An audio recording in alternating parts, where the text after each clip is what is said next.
Dans ce qui est son milieu de production, un discours parle d'abord à des auditeurs premiers. Il se situe donc d'abord par rapport au milieu de vie de ses auditeurs premiers.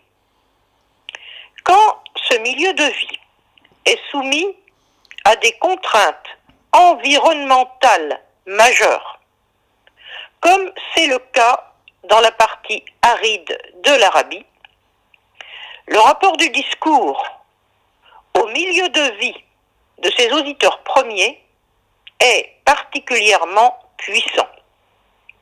Il renvoie souvent à des images concrètes et à la réalité physique d'un terrain.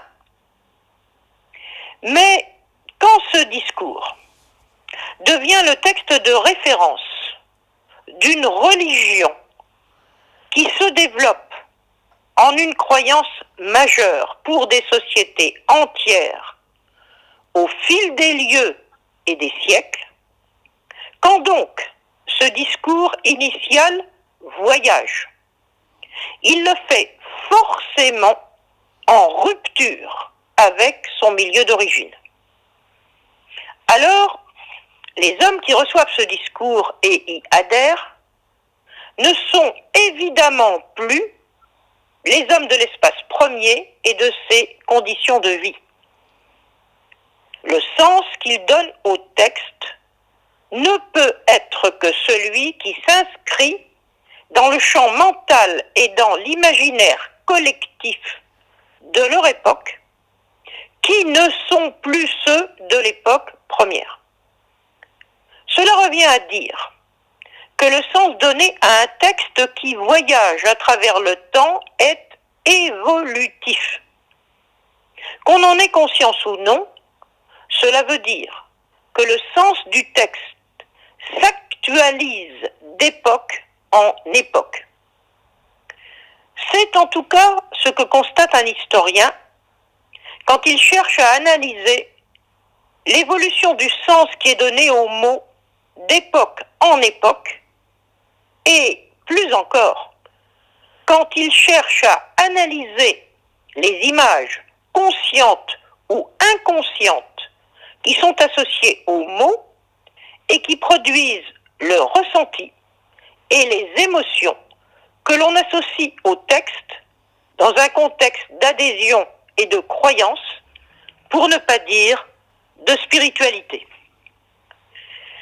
Pourtant, ainsi qu'on peut le constater, à propos de différents termes, comme récemment celui de Tanzil, la descente de la révélation, qui est aussi dans le Coran celle de la pluie, Ma ou Raif, comme dans les passages de 59, 43, 11, 31, 11 et 34, le fait de rappeler le rapport symbolique entre la pluie qui fait revivre la terre et la révélation en vient à choquer certains croyants d'aujourd'hui. La manière dont ils perçoivent la révélation du Coran est donc complètement déconnectée d'un quelconque rapport avec la pluie. Si ce fait matériel, qui mobilisait l'imaginaire des hommes de l'Arabie du 7e siècle, leur est devenu totalement étranger, c'est évidemment qu'ils ne vivent plus dans le contexte de l'Arabie aride. Ce que fait alors l'historien, en leur montrant ce que le texte a donné à comprendre et à ressentir à des hommes du passé qui ne sont pas eux, c'est simplement de les inviter à prendre en compte le passé pour ce qu'il a été.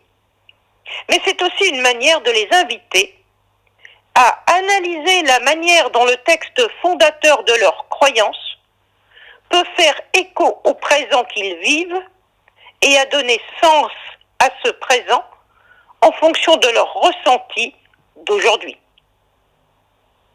Une remarque finale en passant sur la différence entre deux mots qui désignent tous les deux le fait de faire descendre la pluie ou la révélation. Il s'agit de inzal, du verbe anzala. Dans ce cas, c'est le factitif simple, tandis que tanzil, du verbe nazzala, c'est le factitif avec en plus une idée de répétition. Les deux termes sont utilisés indifféremment dans le Coran, dans le même contexte et avec le même sens. À bientôt.